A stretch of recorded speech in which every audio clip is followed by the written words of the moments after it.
Hello, everybody. Once again, thank you so much for being here on my show, Just in Time to Chat. I'm, of course, your host, Justin Jorgensen, and today you are just in time to chat to talk about several different topics that I decided on today. And before we go any further, I wanted to discuss, of course, the elephant in the room, but the new layout. I recently subscribed to StreamYard, and I think it's great. I have access. I can see your guys' comments as they come in, and I can highlight them. Hopefully, we'll get to see that in action later on in this episode. So when someone comments, I can click right over here on the right hand side, click comments, and I can click on it like this. You know, this is not an actual comment, but they'll show up on StreamYard. This is an example. Click on a comment to show it on screen.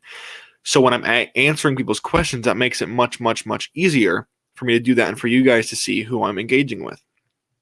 And there are several banners.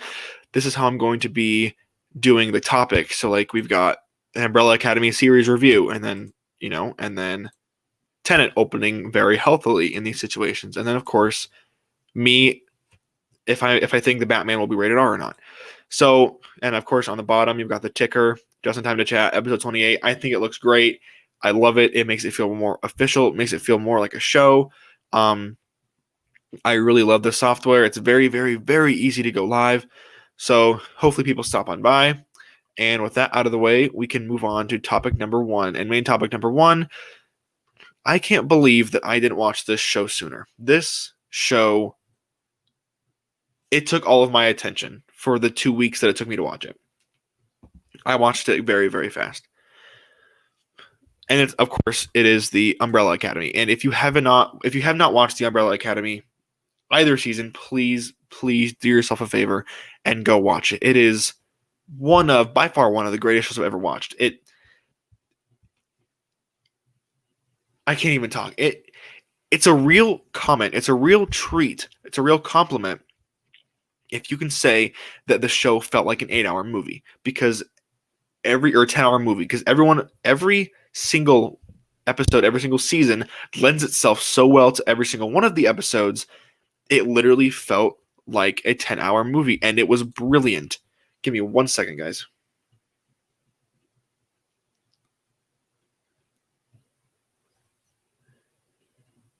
Sorry, 1 second.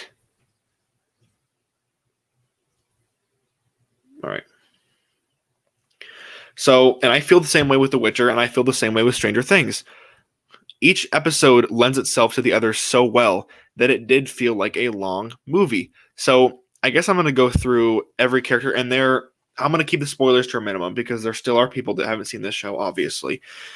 So, starting out, I guess I'll start with Klaus. I was a little annoyed with him at first, and I do not mean that to be rude, or like how he is. That's just how I felt. Bloodwolf says, "Hey, what's going on? What's going on, man? Glad you're here." I don't mean that to be rude. He was very extra and he was very out there, and I guess that's his character, and I got used to that. But at first, I thought it was a little annoying. But at the end of season 2, I grew to love him. These characters go through so much together, and they grow so much, and they change. It's great. Allison, I'll go to her next. I thought her acting was a tad bit stale towards the beginning of the series, but that quickly changed, and she was instantly one of my favorite characters of the entire series. She's so good. I love the actress who plays her. I think she was brilliant. I think she did an amazing job, and I love what they do with her character in season 2 with the civil rights, and everything was awesome. I loved it. Next, we'll do Vanya, and actually, you know what? We'll come back to Vanya. We'll save Vanya for last. Next,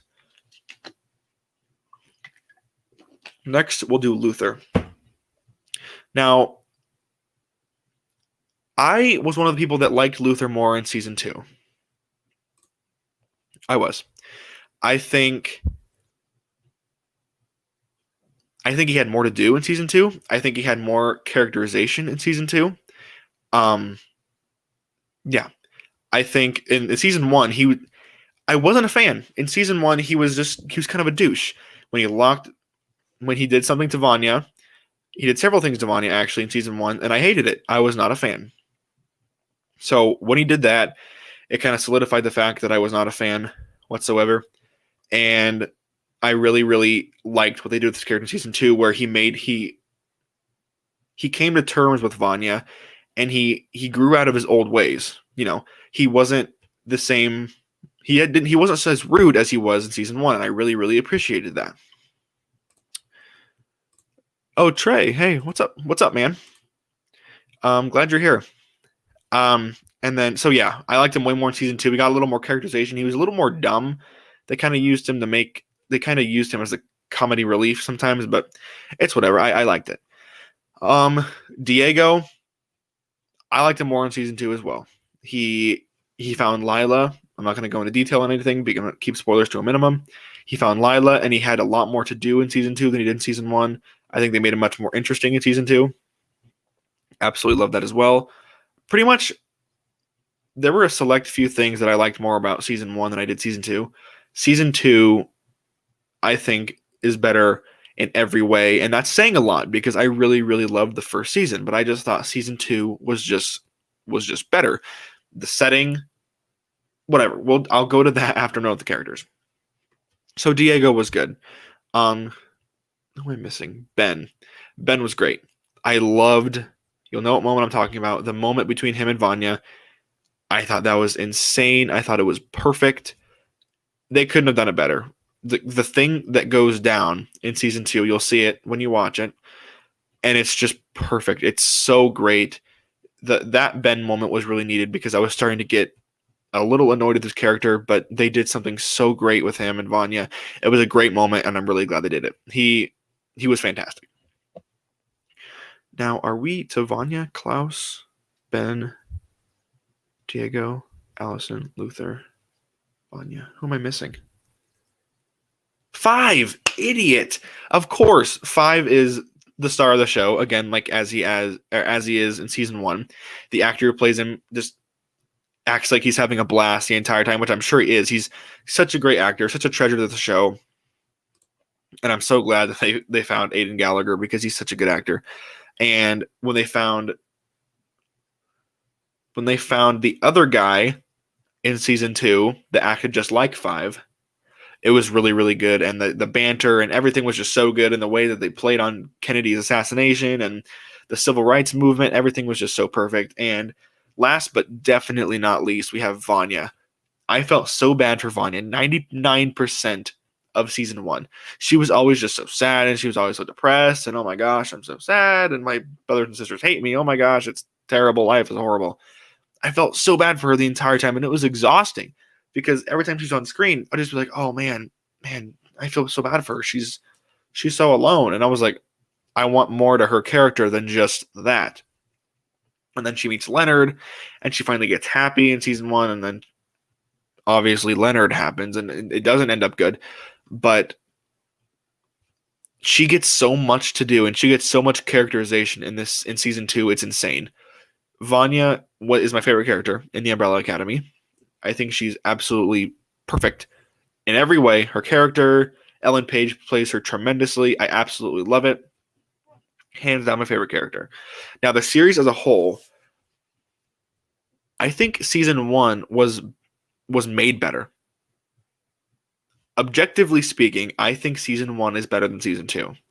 But if I'm speaking subjectively, I prefer season 2 a lot more than season 1 because it's more fun. They play on the Kennedy assassination. They play on civil rights. It's always fun when a show or movie is self-aware in the time period that it takes place in. That's always fun because you can mention history, you can mention real life things that actually happened and make it more grounded and make it feel like that could have actually happened, which obviously it couldn't have happened because there's so much outlandish stuff that happens in the show. But it's perfect. I absolutely loved it. This show is one of my favorite shows of all time. And I'm not just saying that because I recently watched it. I'm saying that because it is truly a treasure to behold. So let me guys know what you guys think or thought, I guess, of the Umbrella Academy. I hope you guys liked it. I absolutely loved it. I think it's amazing. I think it's a joy to behold in every stretch of the imagination. And with that out of the way, we can move on to topic number 2, and that is that Tenet, Christopher Nolan's Tenet, has opened to $53 million worldwide. Now, I watched Grace Randolph from Behind the Trailer. I watched her video, her movie math on the box office this past weekend. And when she said New Mutants And she's like, it actually did really well, 7 million. I was like, ow, that's not, all things considered, that's fine. But then when she said Tenet was next, I was worried she was going from first to second to third. So I was worried she was going to be like 5 million. Like, I was worried it was going to be awful. But no, Tenet opened to $53 million worldwide. I think it was a 5-day weekend. But that's insane. That's great. I think, here, I'm going to look up Christopher Nolan's, let's look up Interstellar opening weekend. Let's see what Interstellar made. Interstellar made 82 million worldwide, which, all things considered, there are still hundreds of theaters. So Interstellar made 82 million. Obviously, it made more, but it was in a much, much different climate, much, much different situation. You still have hundreds and hundreds of theaters that aren't open right now, and that's understandable. I wish mine was open. Mine's actually closed forever, and that totally sucks. But I hope someone else buys it. I hope Regal buys it. I hope Cinemark buys it. I hope someone local buys it. I hope someone buys our theater and does something with it. But anyway, I digress.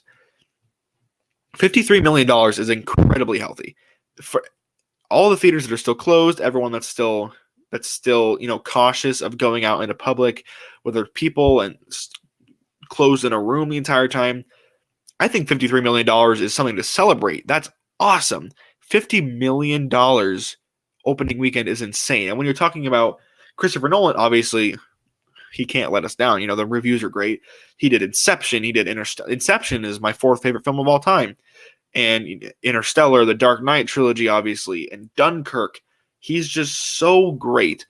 And $53 million, that's great. That's really, really, really great. 5 days, that gives him a little more leeway, okay, maybe it isn't that good, but all things considered, everything happening within our country right now, within our world, especially our world, $53 million is something to celebrate. I think that's absolutely insane. Trey, what happened to AMC anyway? Did they just close a few locations or file bankruptcy altogether? So it's weird because our AMC, I'm not going to say where, obviously, but our AMC in our town was doing very, very well, and it was in the top 5% of the entire company. And I guess they saw some of the smaller towns, like ours, as our town isn't huge, so they just got those ones, and they wanted to keep their bigger ones open with 10, 12, 15, 24 auditoriums. They wanted to keep those ones open because those ones would obviously make much more money than a theater with 6 auditoriums, which sucks. So our town does not have a lot to do anyway, and now we don't even have a theater. But hopefully someone else buys it, and that sucks. But anyway, I'm really excited to see Tenet. I think it's going to be awesome. I love Christopher Nolan. I think he's a fantastic filmmaker. He's never let us down. I don't think he's going to start now. So let me know what you guys think. Do you think $53 million is garbage, or do you think it's better than you expected? Is it worse than you expected? Jump in the comment section and let me know what you guys think. And we can move on to our main topic today, and that's the title of the show. Do I think that the Batman will be rated R? No, hold on one second. John Campia, another YouTuber, has a show. He covered this topic today, or no, he did it 2 or 3 days ago. And I'm going to use some of the points that he made. Not all of them, but some of them, because I agree with what he said for the most part. I think that they can do Robert Pattinson's Matt Reeves' Batman movie just fine. PG-13. No reason to go to rated R. And just hold on a sec. They did the entire Dark Knight trilogy with some pretty messed up stuff in there. The cell phone bomb in that guy's stomach, that was disgusting. The guy the guy who hung himself and he was hanging down the building. They did all that with PG-13. So they can do enough to make this dark. Batman v Superman: Dawn of Justice. Granted, the Ultimate Edition's rated R, but the theatrical cut was still very, very dark, very, very gritty, very, very violent, and still rated PG-13. You shouldn't need the rated R rating to do dark stuff. You don't. You can do plenty of dark stuff with PG-13. I mean, I don't know. Even Temple of Doom and Raiders of the Lost Ark, Temple of Doom especially, ripping guys' hearts out. And that's PG. It's rated PG. Not even PG-13. Granted, that movie was the reason PG-13 was invented, but whatever. So I'm going to say that I'm not going to have a problem if it's rated R. I'm absolutely not going to have a problem. I'm going to go watch it. I'm going to love it. I'm going to think it's going to be even more bloody, even more violent, even more gritty, even more awesome, and I'm going to love every second of it. But then you have to think of the 4, 5, 6, 7-year-old kids who love Batman, and they're like, "Mom, can we go see the new Batman movie? It looks awesome." And they're like, "No, it's rated R. I'm not going to let you go see a rated R Batman movie. Absolutely not." And that's when you hit something wrong. I have a lot of hope for this version, so I feel it could be good any way it goes. Absolutely agree. I absolutely agree. I don't think they need rated R to make it good. I don't think they need rated R to make it gritty. There's plenty of dark movies out there that are rated PG-13. They don't need the rated R brand to do things differently because there are so many. Even 10 Cloverfield Lane, that movie was so dark, and it was in a quiet place. It's scary and it's bloody. PG-13. You don't need it to be rated R. Now, I'm going to play devil's advocate. Will the Batman be rated R? I'm not saying if I want it to be or not. I'm saying, do I think it will be? And I'm going to say there's a 70% chance that it will not be rated R. 80%. There's an 80% chance that it'll be rated PG-13. I don't think they're going to go rated R. I think that DC is in too good of a place right now to slice out that huge margin of its audience by making this rated R. Because like I said, there are going to be those 3, 4, 5, 6, 7, 8-year-olds who want to go see, oh, the new Batman movie looks awesome. Mom, can you take us? Dad, can you take us? Absolutely not. It's rated R. We don't know what's in that movie. We don't know if, there's boobies or any of that stuff, nudity or, guys getting their heads bashed into cars, which would be awesome, but you're going to make much less money that way. And I think that with a director like Matt Reeves and an actor like Robert Pattinson, who is absolutely brilliant, you don't need it to be rated R. PG-13 will do just fine. I think you can do everything you want to in PG-13. If you absolutely 100% already have the script done, already have 90%, which they don't. They don't already have 90% of the movie done. But if you already have 70, 80% of the movie shot and filmed, and you're like, and then oh my gosh, what is it called? The movie, oh my gosh, the MPAA, is that what it's called? And they look at it and they're like, this is rated R. And then you get the rating and you're like, nothing I can do about it now. I already shot 80% of my movie. I'm not going to change it. That's fine. But I think if you're going for what, obviously he would have more freedom if it's rated R. But I think if you're going for what would be best for the studio right now, I would say PG-13. Maybe have a rated R director's cut. Nothing wrong with that. Batman v Superman, even though the theatrical cut was not great, in the Ultimate Edition is light years ahead of the theatrical. It was rated PG-13. Man of Steel, PG-13. Wonder Woman, PG-13. And Man of Steel had some pretty graphic, pretty violent, pretty dark themes, and it was fine. It was a great, underrated film. All the Spider-Man films, all the Dark Knight films, every single James Bond film rated PG-13. And there was some dark stuff in there too. Casino Royale, Skyfall. So that's going to be where I leave that topic. I don't think it's going to be rated R. I think there's a 20% chance that it will be rated R. I don't see it needing to be. Not at all. I think PG-13 will do just fine. So that is going to do it, I guess, for this episode. Let me know what you guys think of the new format. I like it a lot. The thing on the bottom and that shows my name, and this would be great for having guests. Be super, super easy, super convenient. I had second thoughts at first because Pattinson's past roles, once how the trailer hooked right away. He reminds me of the early 2000s Batman animation where I had hoped with dreads. Agreed. The Batman, yes, I can't remember the name of the show, but the early 2000s Batman animated series. Absolutely agree. Robert Pattinson has had some pretty crappy roles. Absolutely agree. Twilight, he wasn't even very great in Harry Potter. He's crapped the bed a few times.